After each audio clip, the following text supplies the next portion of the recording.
government and sanctity of life. And how often do you come out and do this? Probably once, twice a week.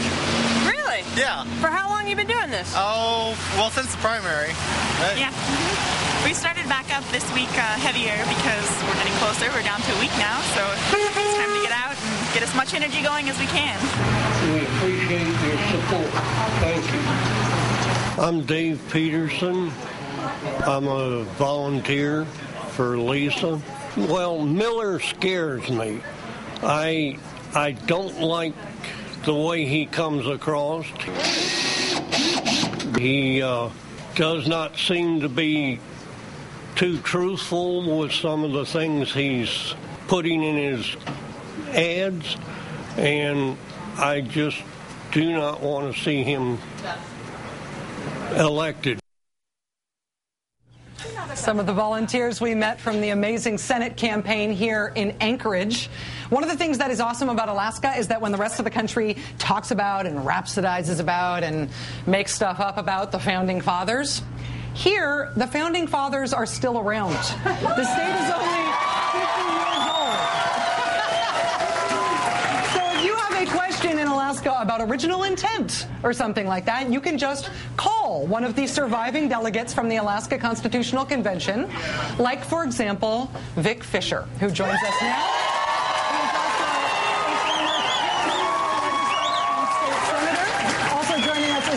Radio host and blogger, and our other friend in Anchorage besides Tank Jones, Shannon Marsh. Shannon and Vic, thank you both so much for coming up here. It's good to see you, Vic. Good to see you, Shannon. Thanks, you guys. You have quite a fan club here. Shannon, let me ask you first. In the last week of this campaign, do you think that the dynamics are still in motion, that this could still end up being a surprise? I do. I think that, having more records released today on Joe Miller. I mean, people, 52%, I mean, Lisa Murkowski's right, 52% of people here consider themselves roguey or mavericky when it comes to voting. Yeah. They could vote either way, and a lot of people don't vote a straight ticket. So we saw that last time with Don Young being elected and Mark Begich. Yeah. So people aren't afraid to cross over, so it's really hard to sort of corral them. It's like herding cats. So I think people are waiting for more information still, because it is coming out. Like every day there's a new scandal. So I think people are waiting. There's a lot of votes still in play. Vic, Joe Miller is running as a constitutional conservative. You helped write Alaska's Constitution. This week you wrote that Joe Miller is a phony constitutionalist with ideas imported from the lunatic fringe. I won't ask you about the lunatic fringe part of it. I think we'd end up in a long conversation. But why do you say that he's a phony?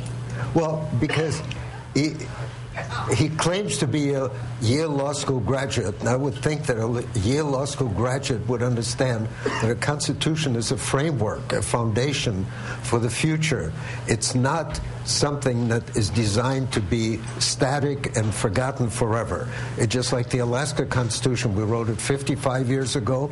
It's a foundation document, but Alaska has changed tremendously in these 55 years, and the Constitution is a live document, and the people today adapted to our needs of today and tomorrow's future. In terms of the difference between Alaska and the rest of the country really looking to Alaska because it may decide the Senate, the balance of the Senate. Is there something about the Alaska Constitution or about political values up here that really are unique, that are different than the rest of the country? Well, I think that we're more individualistic. I think that we generally vote our values, and that's where Miller comes in. There's a bunch of people who are way off to the right, and they support Miller. And then there's this big middle, and there are many Democrats, and the question is, how do we corral people to vote our values? In this case, I'm speaking of democratic values, and too many Democrats are thinking, oh, God, we have to defeat Miller, and therefore we should vote for Murkowski. Right. And what we're trying to do is to get them back to understand that McAdams can win. We can win. In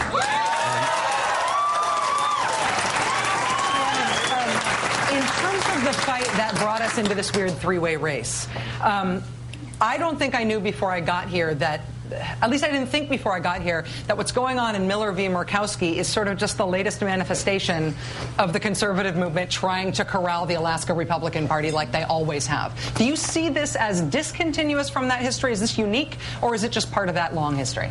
I think this is a family feud. Really? I really do. There has been a Murkowski dynasty in this state for quite some time. I mean, we saw Frank Murkowski as senator for decades. He became governor. He appointed his daughter, and so there was this shift just within their family. So you look at that, and then, of course, Frank Murkowski was beaten horribly by Sarah Palin. I mean, I think he got 17 or 18% of the vote, and frankly, I voted for him because I thought he was easier to beat for the Democrat. So his percentage, as high as it was helped out by Democrats. So Frank Murkowski walked in that night with his daughter to people that were just like, get the hell out. And he did move. He moved to Utah, and she may have to move too. Wow. I'll only bring it up because you guys brought it up. Is Sarah Palin important in this race? Obviously, Joe Miller is her candidate of choice. Do you think I think it hurts him more than it helps him. I mean, she does have really low numbers, and people that did support her and walked door to door in the snow. I mean, you think it's cold now? You wait a month. People walked door to door for her to get her elected, and she quit. And there's a lot of things you can do in Alaska, but you can't quit. You can't run dogs and quit. You can't row a boat and quit. You won't survive here if you're a quitter. It's an Alaskan value. So even people that are still conservative, still they see her as a quitter. Vic Fisher, one of Alaska's founding fathers who helped write the Constitution here. It's such an honor to meet you. Thank you for your service. It's a real pleasure. Thank you. Shannon Moore, as always, it's great to see you, my friend.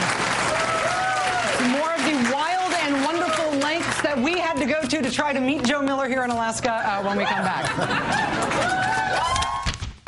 Anybody want to tell me why you guys support Joe Miller? What it is you like about him? Pro-life! Sure. Pro-life?